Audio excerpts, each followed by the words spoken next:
That particular boulder was teetering on a sliver of sand, much like what you see here. At one point, she stays silent during the 911 call. This is the marijuana that doesn't get you high. It's low in THC. She falls out of the window, does a somersault, lands on her back here in the flower garden. A group of BYU students have created a mobile app underneath the earth. There were no remains disturbed, which is why archaeologists are outraged that just feet from the pregnant buffalo, someone did this. They carved their initials, JMN. Quite the damage. Wayne and Susan Pierce, Bob, had just a terrifying front row seat to all of this. This fire was so intense that it melted this flagpole in their backyard. You can see the juniper bushes didn't stand a chance either. We're literally 20 feet from their home. On the back porch here, look at this. The awning just singed, ash coming down on the deck here, also on the barbecue, the lawn furniture. I mean, this is just a small example of just how frightening all of this was. Now, this happened 8 o'clock last night, so those high winds you're talking about 45 miles an hour, kicking up, snapping a power pole and blowing a transformer, and it started a grass fire. And you can see here live, as we're looking at University Avenue, where this started. The fire just climbed up this hillside very fast. All of this happening over about an hour period, and there were 3 homeowners that were most affected, the Pierce family being one of them. We think right here is the worst of the damage that we've seen, this children's playhouse that just didn't stand a chance. So we've got damage here, Bob, not only to this house, but also across the street, the green Honda that you see in the distance. Here's how the story unfolds. So there's a drug deal, then a chase that follows, and police were telling us that as they came down here and did one of these pit maneuvers, the suspect's vehicle hits that car, but then the cop's SUV loses control, hits this fence, comes across the Flanagan's yard, and you can see the damage here. It was lodged up against their patio, some pretty severe damage to the side of the house. Nineveh, wait till you see this. So we were just told moments ago that the cleanup is at least going to take a couple days. First, it started as a water main break, then it resulted in a sinkhole. Let me show this to you. We're talking about 10 feet deep and about 8 feet in diameter. That's what you see here in the live picture. And at the bottom there, you can see that 16-inch water main. That is what burst around 2 this afternoon, causing a lake of water stretching all down 13 South underneath the I-15 freeway, causing a traffic jam. Luckily, no one drove into the sinkhole. There's no reports of any injuries, but quite the cleanup still ahead.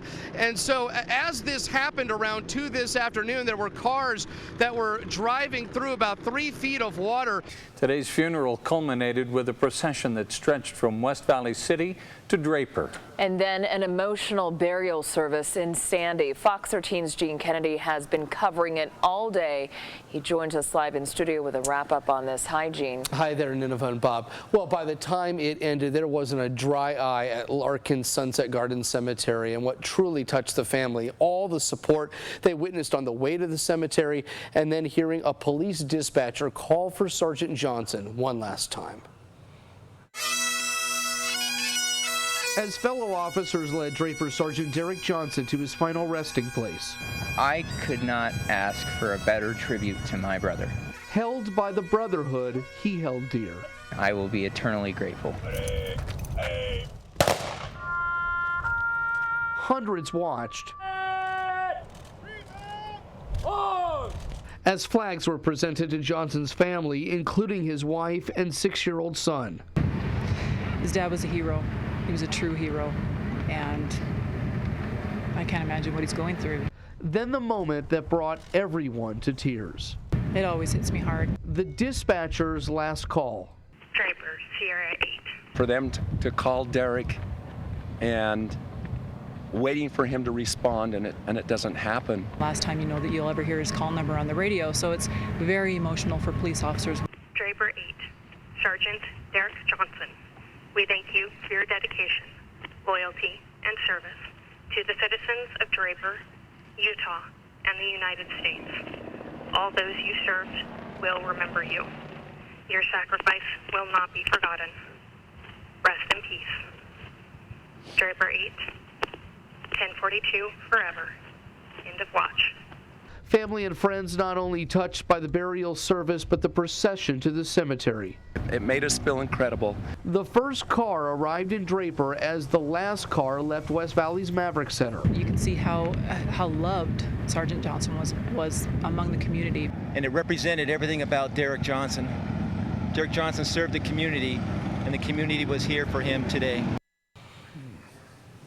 Gene, you know, what's remarkable is how, even as tragic as the end of his life was, and those circumstances, all of that seems to have been overshadowed by that electric smile and the countless acts of kindness and respect that he gave to other people. He just had a magnetic personality. I mean, you heard that all along, that, you know, how dedicated he was to his job.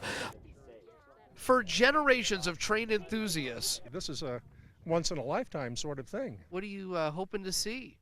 The train. Not just any train, the largest steam locomotive ever built. It hasn't moved in, like I said, 50 years, so a lot of people alive today have never even seen it. It's just something else. John Belmont drove from American Fork to this remote spot in Juab County for this moment. Belmont is seeing Big Boy on the rails for the first time since he was in junior high. It was just unbelievable how you're thrilled with it, even to this day. I can't wait to see this thing, let alone see it running. Next stop, Stockton, where hundreds of people waited for Big Boy.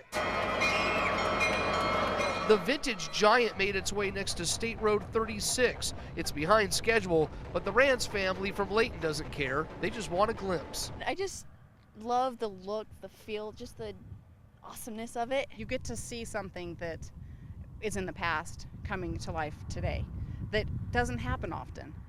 You don't get to see these steam engines. The Big Boy 4014 weighs more than 1 million pounds, as long as a diesel locomotive, school bus, and car combined.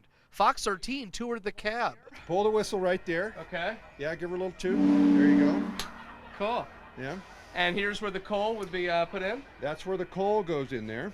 There were 25 Big Boys built exclusively for Union Pacific in the early 1940s. The muscle hauling freight trains from Cheyenne to Ogden. The 40s, the 50s for Ogden, Utah.